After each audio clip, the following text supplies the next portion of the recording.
this is Armstrong Williams on the right side. Armstrong. Don't curse, speak English. Armstrong. Virtuous society. Armstrong. I dare you to listen. Hey, turn it up. Hey. Armstrong. Get on the right side. Armstrong. Elevate your mind. Armstrong. I'm Armstrong Williams on the right side. Armstrong. Yo, man, it's your boy K.O. And you're tuned into the most conservative of our brothers. Armstrong. The Armstrong Williams Show. Please give me a break. Grow up.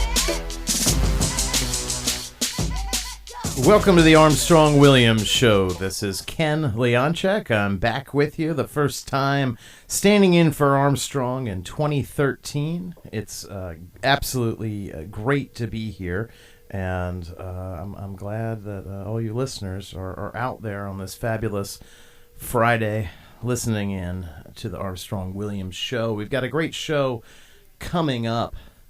Today, our first half, we're going to talk about cults in America. And this is a hot topic that I've been hearing all about. It's not just a passing trend for the media to talk about it. We've talked about it here on the show previously when we had the New Republic star writer Eliza Gray visiting with us. And today we have another guest who's going to talk to us all about cults. And fill us in on the watch signs, the things that we have to be aware of, to know if a friend or family members of ours is involved with a cult. And then in our second half, we're going to have another topic on religion, since you know that I am an ordained minister, spent a number of years in full-time ministry, and have been doing it part-time prior to, frankly, part-time for a long time now, including when I was involved in politics and now with media. So in the second part, we have a special guest at 4:30 who's going to talk to us all about the future of God in America, and how Americans regard the spiritual but not religious trend. And I know anyone out there who's ever talked to anyone about religion has had someone come up to them and say, well, I'm very spiritual, but I'm not at all religious. So that's our second half at 4:30.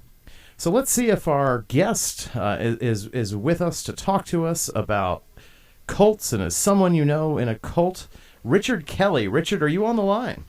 I am. I'm having a little difficulty hearing you, but I'm here live and ready to talk. Wonderful. Well, I'll try to speak up and see if we can make sure that everything technically is working out okay. We're hearing you live and clear, so I'm glad to report that. Let me tell our guests a little bit about Richard. Richard E. Kelly grew up as a Jehovah's Witness. At the age of 20, while working at his religion's headquarters, he left the group to go live with his wife, Helen, in the big bad city that never sleeps, New York.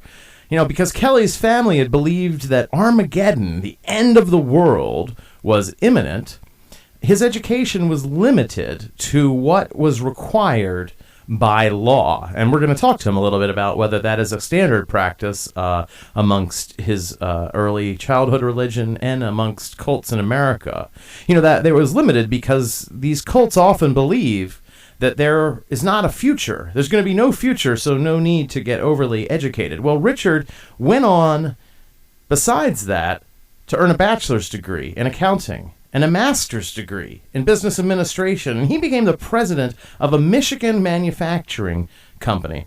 And now he's enjoying his retirement with his family and with his friends. He's the author of the book, The Ghosts from Mama's Club. Fantastic book I'm holding in my hand right now, and he is an expert on this topic of cults, the warning signs, the signs that indicate that a religion is a cult. And I just want to welcome you and thank you for being on our show today. Richard, how are you? I'm doing fine. Thank you for having me on the show. Well, thank you. Richard, tell us, a little bit, and feel free to throw in some thoughts about your book, The Ghosts from Mama's Club, or any other books that you're working on now. But we'll go to that, the book particularly in a little bit. Tell us a little bit about your early childhood religious experience. I bet you that when you were a kid, you didn't think that you belonged to a cult. And I also want to throw out, I'm sure we've got some listeners there saying, whoa, are you saying that Jehovah's Witnesses are a cult? Who are you to call something a cult? And we're going to tag that as well and talk about it later. So, Richard, tell us about your early childhood experiences with the religion that you were involved in. Well, when I was 4 years old, a lady knocked on our door. And I remember very clearly because when my mother opened the door, I looked at her, and this woman was about 6'3", probably weighed 200 pounds, but a childhood's impression was not very positive. But she was a very loud woman, and she said she was there to share some good news.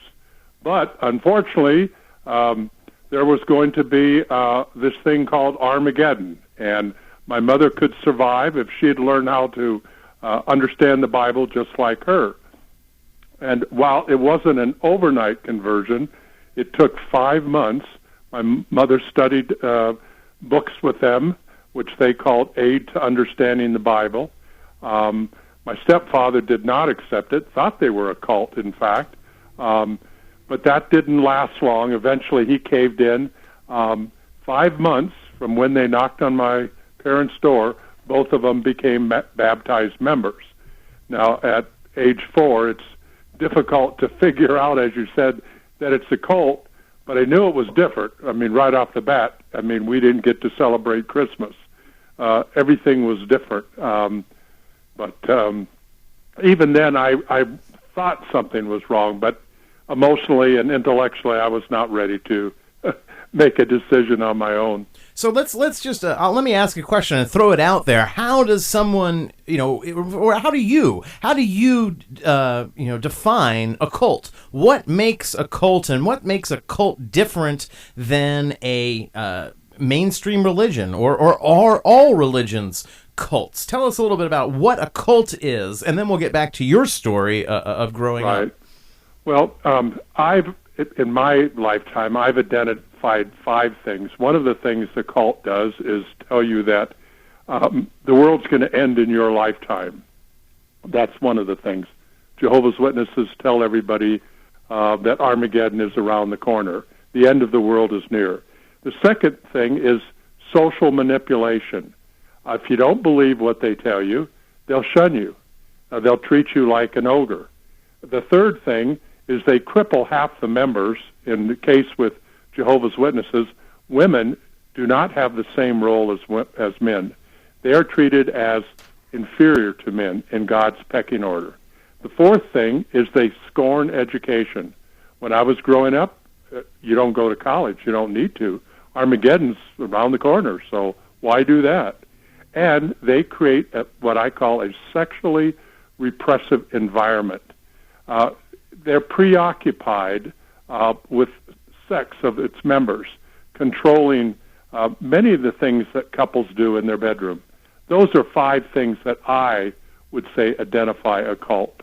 Okay, now, and if you're comparing, a cult to a mainstream religion, it's Christianity that I'm most aware of. What do you think the big distinguishing characteristics are? I'm still having a little problem hearing you. I apologize. Sure. If you're comparing a cult with a mainstream religion like Christianity, what are the key distinguishing aspects? Well, in most Christian faiths, they allow people to think on their own. There's not a really high control. They try to provide spiritual understanding and guidance. But no, what I would call reasonable Christian church tells its members you can't go to college, which cults will do. they don't tell you the end of the world is coming. They want you to live good lives. They want you to prepare your children so that they can get good jobs. I don't think, personally, that you need to cripple half the women or half the population, the women, by saying, no, you have no roles, major roles in the church. If you do pray, you have to have a head covering, which is true with Jehovah's Witnesses, just like it is with Muslims. These are things that, to me, stand out in stark contrast. I think you can also, in most Christian religions, you can challenge your pastor. You can say, I was reading this verse here, and I'm not certain that I understand it this way. And you're not going to be ostracized, or you're not going to be shunned. To me, those are significant differences. When you maybe you can tell us well, first, are you a member of any religion? Well, there we go. We're at our first break, folks. Ooh, Richard Kelly, you get to think about that question. We'll be back with Richard Kelly. Callers 803-733-5620. It's the Armstrong-Williams Show. We'll be back. Armstrong-Williams returns in a moment. Attention, a very wealthy international benefactor now reveals money-making secrets used by the rich and powerful. Now you can learn how to make more money than you ever dreamed possible. Ancient secrets that have been used by members of secret societies for centuries are now being revealed. Now this money-making secret is being made available to the public. Receive the CD, Money Making Secrets Revealed, absolutely free. Learn how you can make money, achieve your dreams, eliminate debt, and develop super wealth. This is a once-in-a-lifetime opportunity and is available only for a limited time. Call and get Money Making Secrets Revealed absolutely free. Dial 1-800-839-4522. That's 1-800-839-4522. 1-800-839-4522. Remember, 1-800-839-4522. That's 1-800-839-4522. For more information on the Armstrong-Williams Show, please visit our new website at www.rightsidewire.com. There you can find his syndicated column archive, view live streams, and get your favorite conservative pundits' views on the current issues affecting the American people. From building wealth to foreign policy, stay connected with Armstrong-Williams and his colleagues at the all-new www.rightsidewire.com.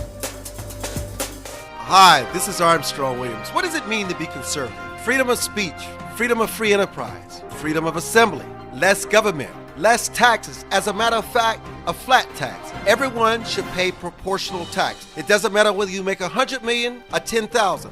Everyone should pay their 10%. Everyone should have something at stake in this American economy. I'm Armstrong Williams, expressing what we mean by conservative traditional value. Does your school, team, church, or charity need a new fundraiser? Do you need to work out of your home or part-time? Are you a small business that can use an additional revenue stream? Then you need Yellow Llama. Do you need affordable web services or tools to enhance your existing business? Are you a graphic artist who wants to create a revenue stream with your art but not get ripped off? Then go to www.yellowllama.com. America must change course if we hope to survive and save the American dream for our children and grandchildren. How do we fix Social Security and Medicare? How do we cut government spending? How do we reform health care? How do we simplify the tax code? The Heritage Foundation has a bold plan that tackles these tough problems using common sense solutions that leave partisan politics on the sidelines. Find out how we can save the American dream at savingthedream.org, paid for by the Heritage Foundation. Hi, this is Armstrong Williams with an opportunity to own a piece of paradise in Nassau, Bahamas. Spectacular land prices, 8,000 square feet, 20,000 square feet lot, affordable prices, hilltop properties with views of the magnificent sea. Just call 242-677-3120 or 3121 or go to info@rightsidewire.com and leave your information.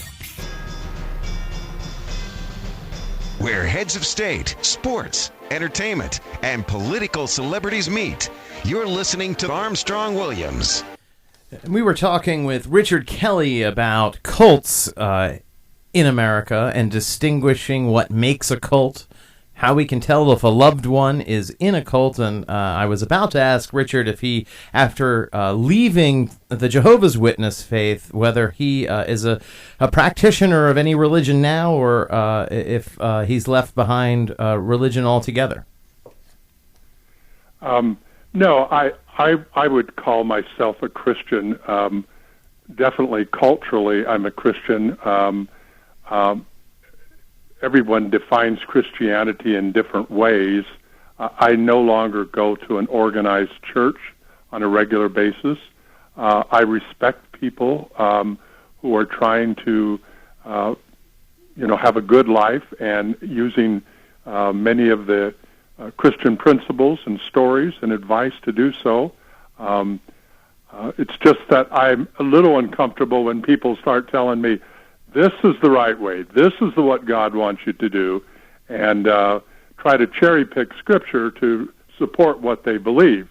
To me, we should be trying to do the best we can, and my grandfather said it to me when I was growing up. He said, you can tell a man's religion not by what he tells you, but how he lives his life.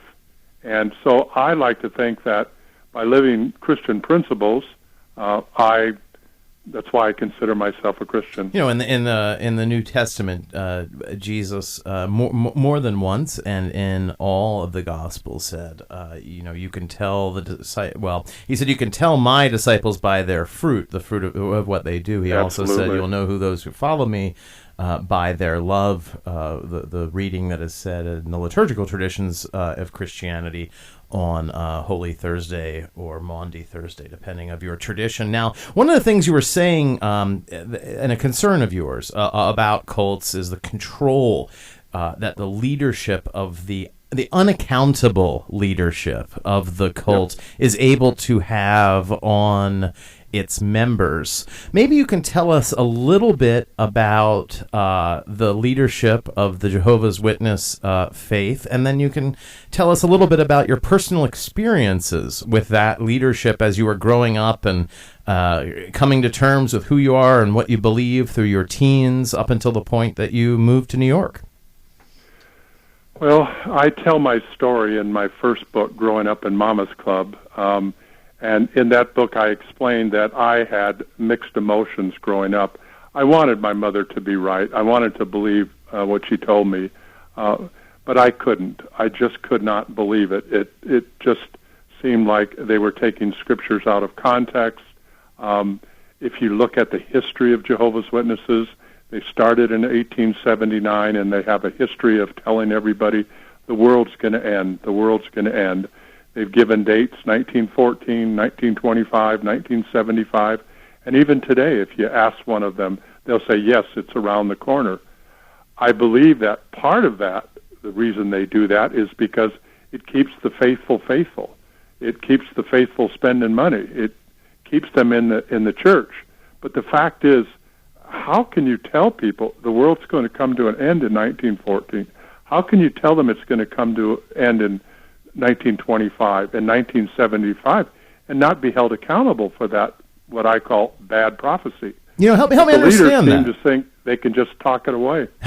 Please, that's the thing that has always fascinated me about any cult that's focused on the Armageddon, the end times, and particularly the Jehovah's Witnesses, because this is a worldwide movement that has been wrong multiple times about the date that the world is supposed to end. I kind of figure you only get one bite at the apple on picking the end of the world, and maybe if you're really lucky, you can get two. But how on earth are they able to get more than that? What do they say? Well, I mean, that's part of this social manipulation. When you start telling people that God communicates to you, and then when you miss a mark, you tell them, well, God wants to have more people survive Armageddon, so he's holding the date back.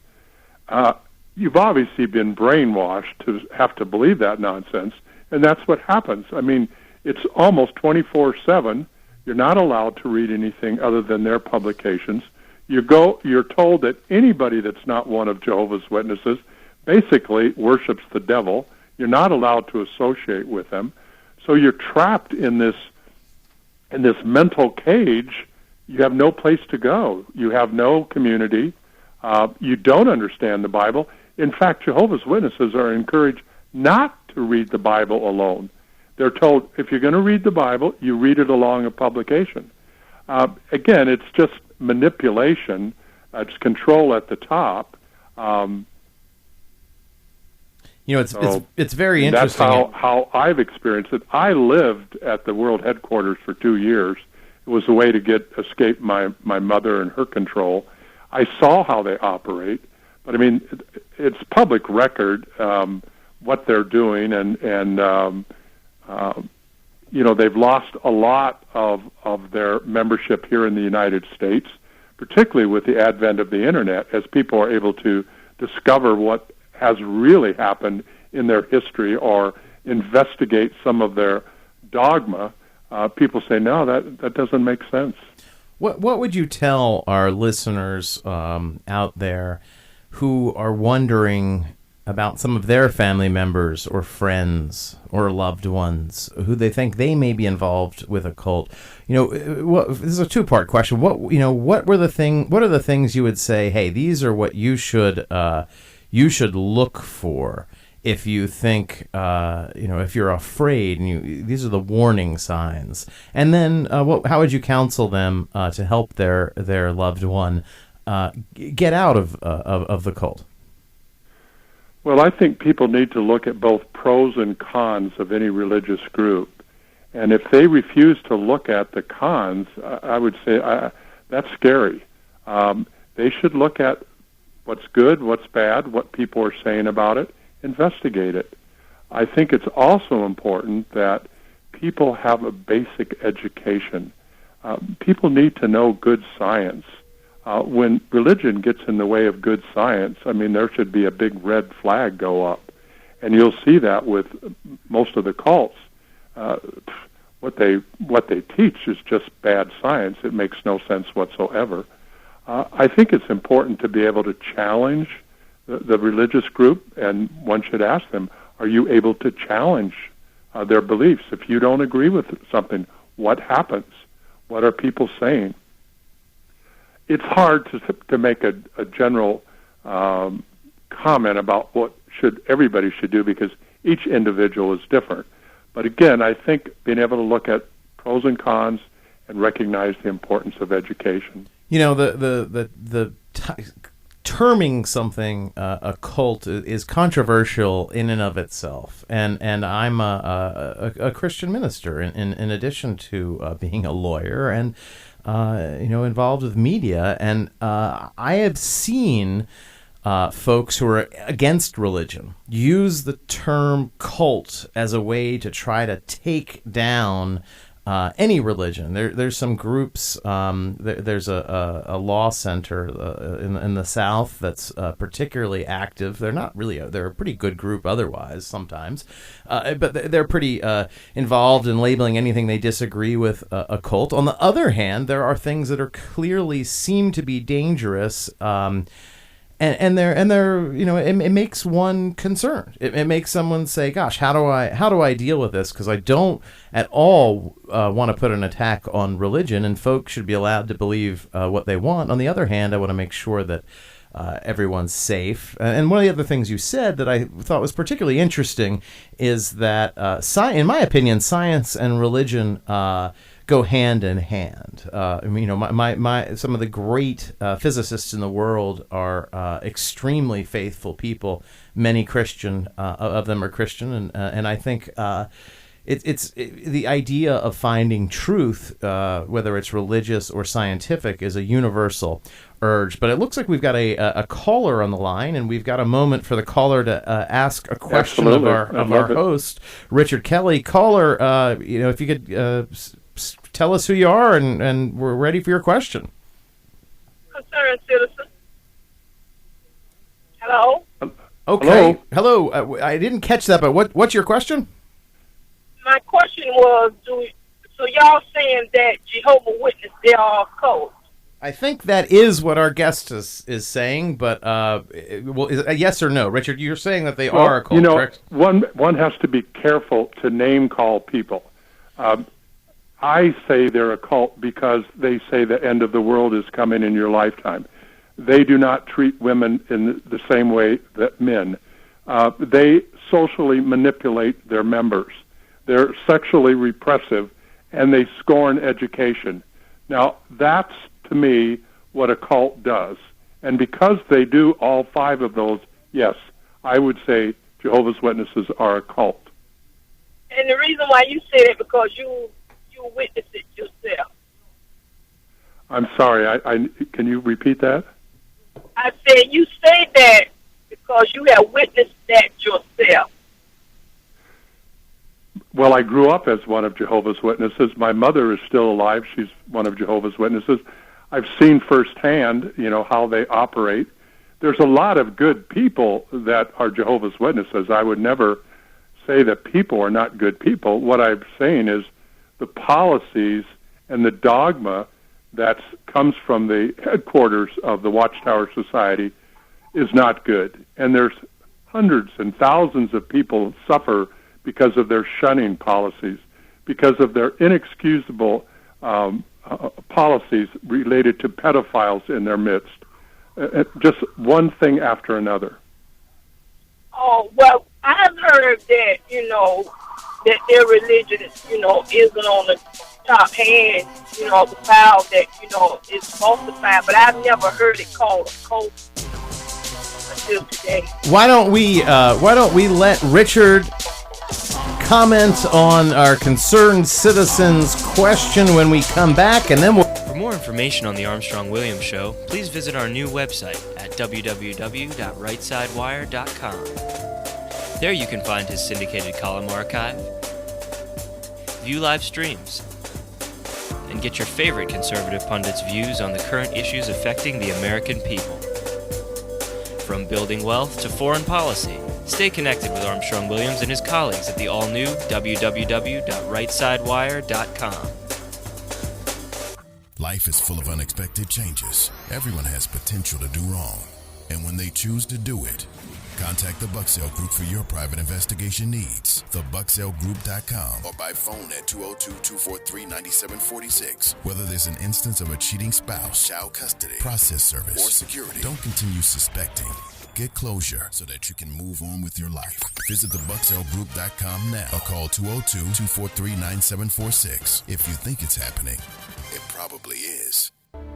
To travelers along the road of life who have fallen asleep at the wheel, to the many who woke up in time to avert disaster and get back on the righteous path. For the ones who crashed and survived and now adhere vigilantly to a virtuous and righteous path. Finally, Armstrong Williams' much-anticipated new book, Reawakening Virtues, gives his insights into these daily challenges and much more. Reawakening Virtues is available in bookstores and at Amazon.com. Join the millions of Americans who pursue one of our country's finest traditions, from hunting to sport shooting. Since 1871, the NRA has grown as a service organization involved in all aspects of shooting sports and is a proud defender of the Bill of Rights. Join today to begin taking advantage of exclusive membership offers and discounts, including up to $25,000 in insurance coverage. Contact the NRA today. Call 1-800-672-3888 or visit nra.org. Most Americans simply have never been taught the basics of money management, let alone how to secure their financial future. But there is hope. Financial Education and Literacy Advisors, also known as FELA, does what others don't. FELA teaches financial education. If you'd like more information about providing a financial wellness program for your employees, or a credit-bearing college course in personal finance, or other valuable programs, please visit myfela.com. That's myfela.com, or send an email to info@myfela.com. Elder Chicks is an exciting part of the fastest growing segment of the population. Women in their 70s, 80s, and older who are mastering the art of a senior life. We're no longer unseen and unheard. We're providing role models for each other and the baby boomers who are fast approaching retirement. Join our virtual community. Hit www.elderchicks.com on your computer keyboard.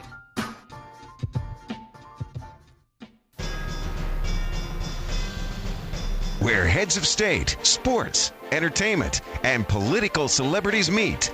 You're listening to Armstrong Williams. Richard Kelly, thank you so much for being with us in the first half of this show to talk about the books you've written and your experiences in dealing with the Jehovah's Witness faith. And perhaps you can tell our callers where they can get a copy of your book. The easiest way to get a copy is just go to Amazon.com and you can check Richard E. Kelly and Growing Up in Mama's Club and The Ghosts from Mama's Club are available. Or they can go to my website, richardekelly.com, and that's how they can purchase a copy of the book. Richard, thanks so much for being with us, and I hope we can have you back in the future. Thank you. I always enjoy talking on your show, and best wishes. Take care.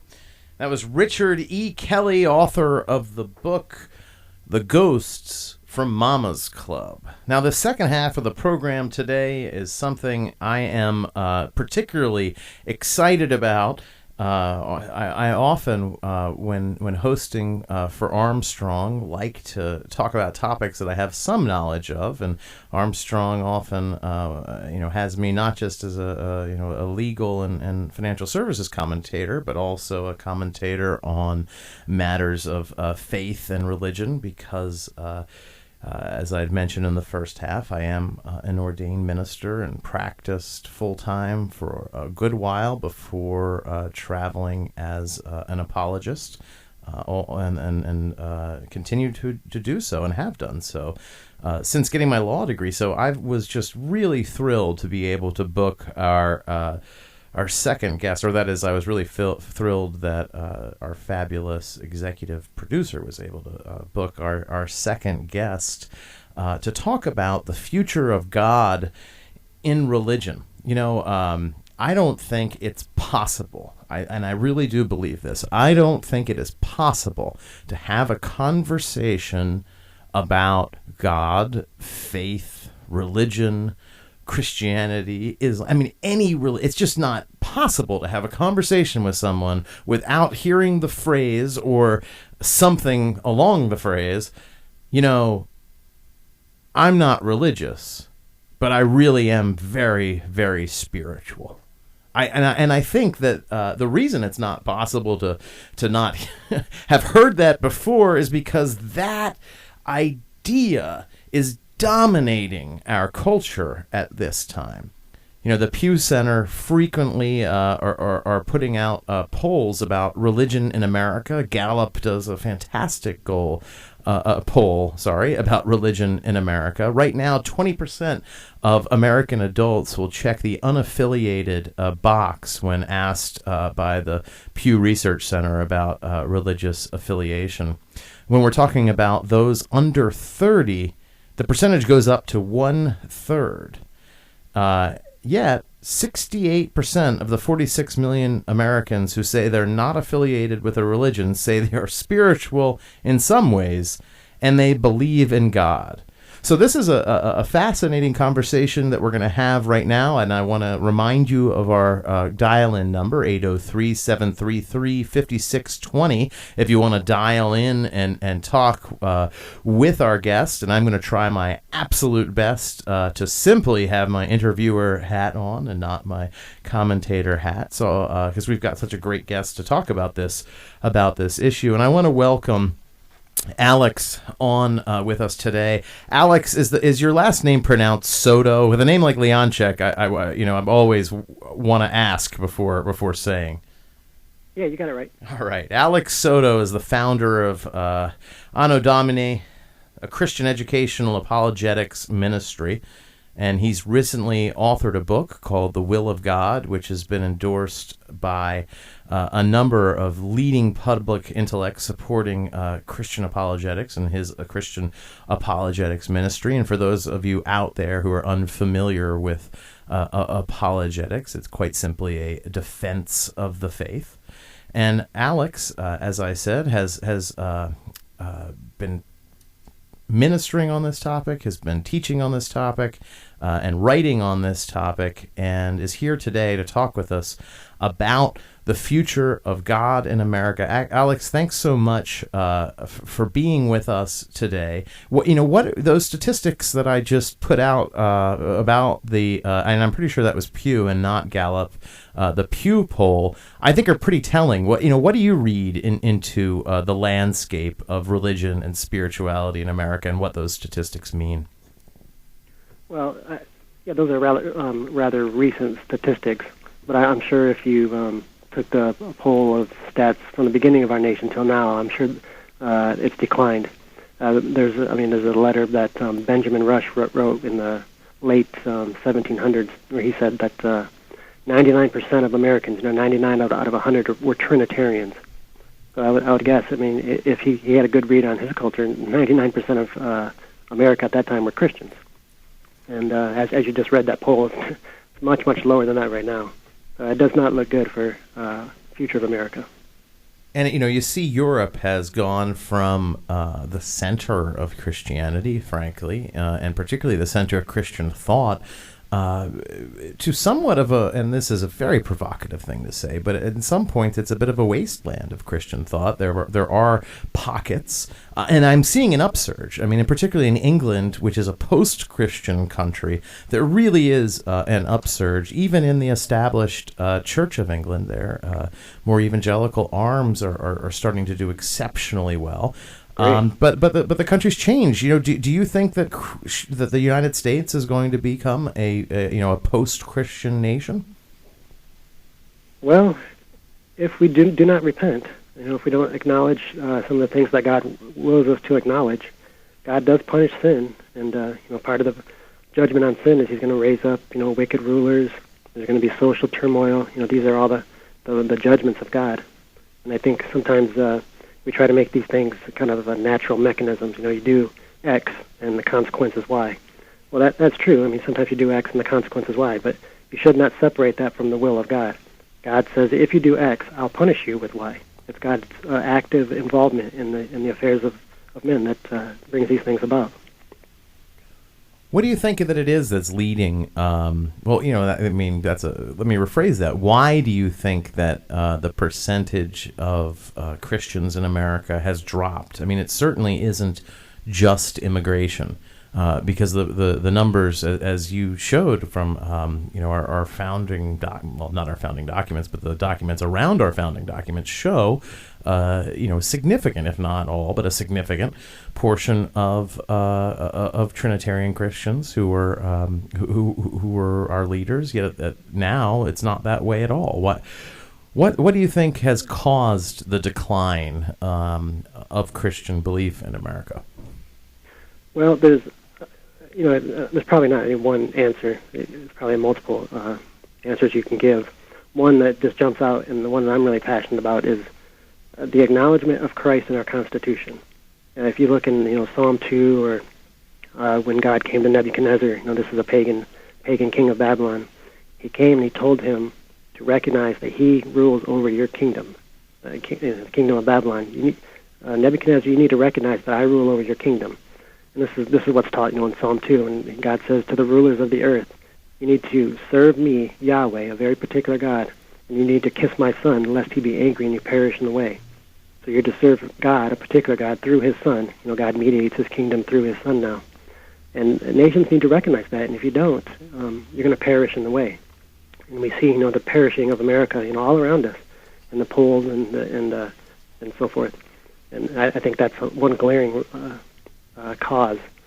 Some other causes might be, and this is what I wrote my book about, is the world's probably not impressed with the moral philosophy that many Christians are given.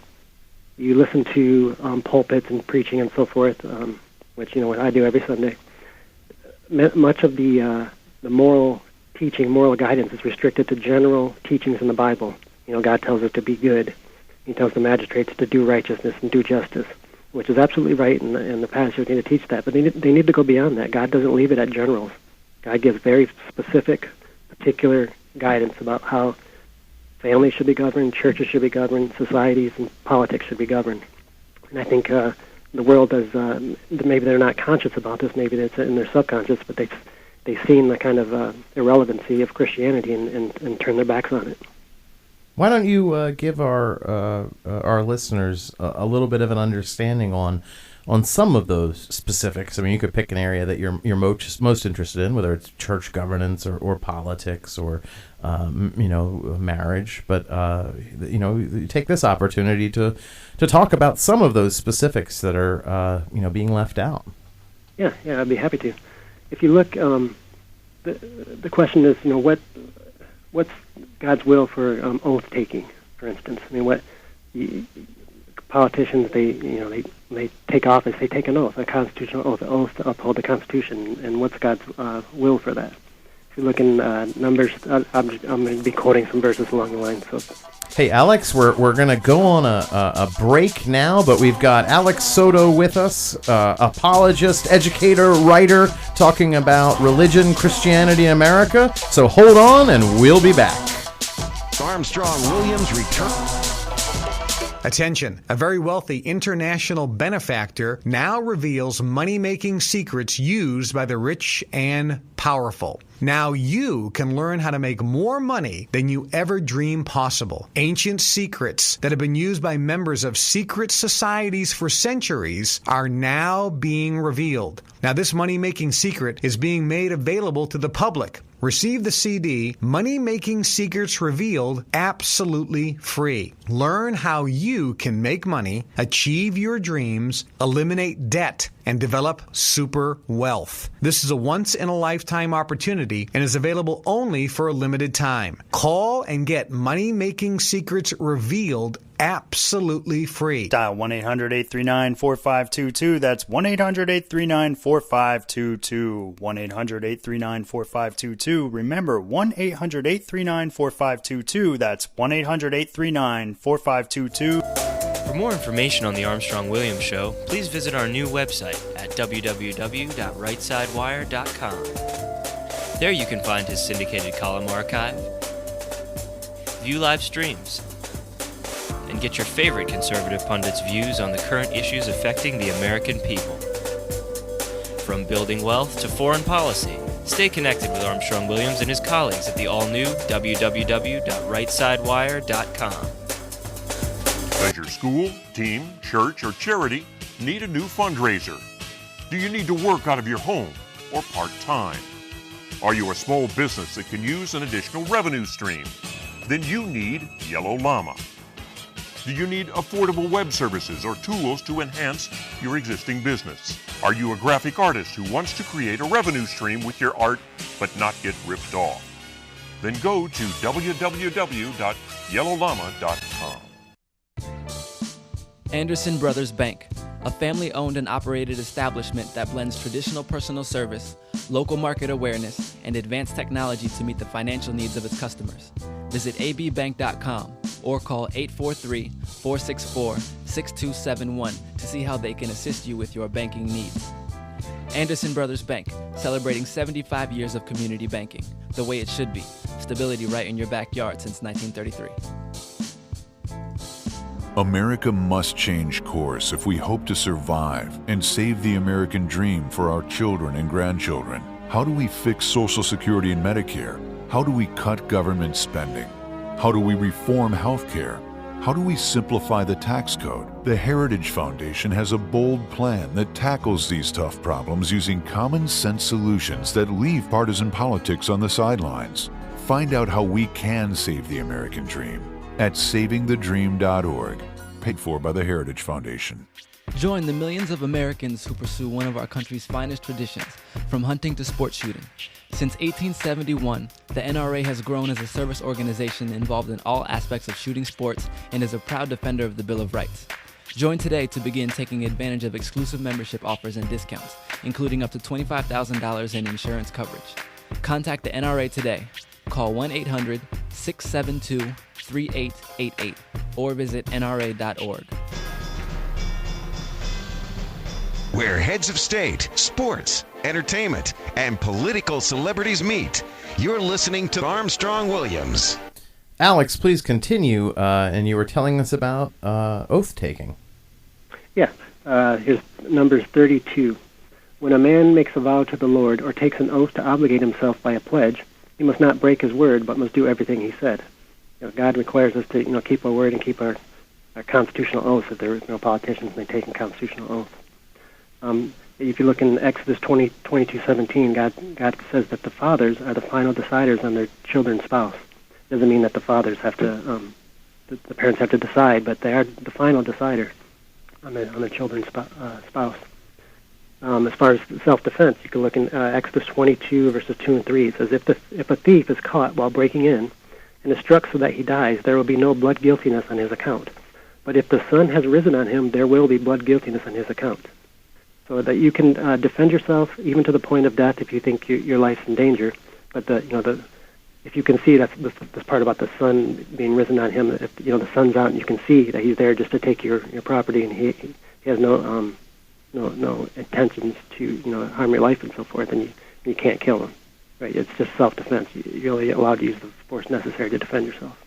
Many of these principles have been taken up by the common law tradition from the United Kingdom that was passed along to the United States. Many of these principles have been overturned and changed by the American statutory legal system, including many federal acts by Congress. But if you were to look at sort of the original state of the common law at the birth of our country, you would see a real connection between the common law and the biblical traditions as understood by the Christian followers.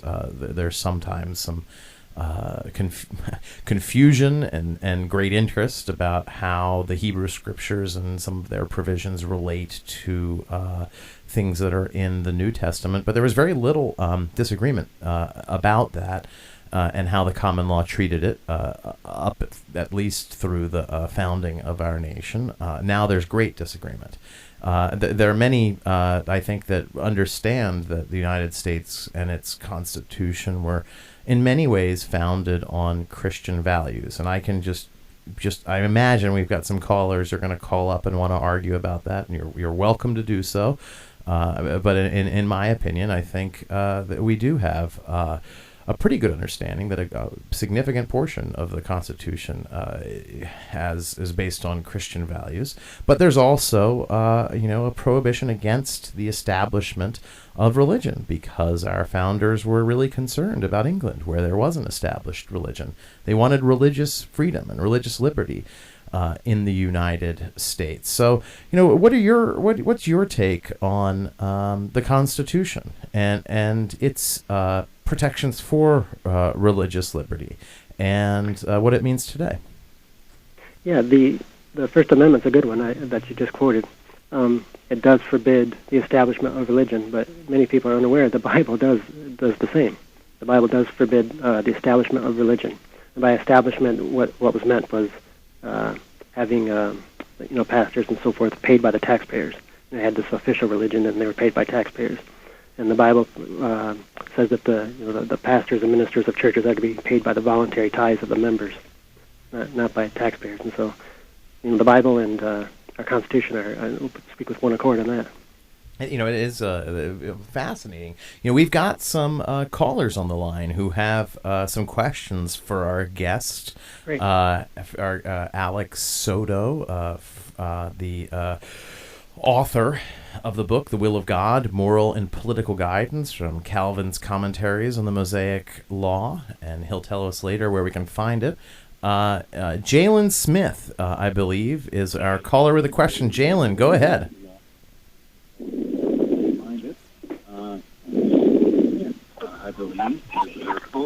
Jalen, are you there? It's not really a question, it's a statement.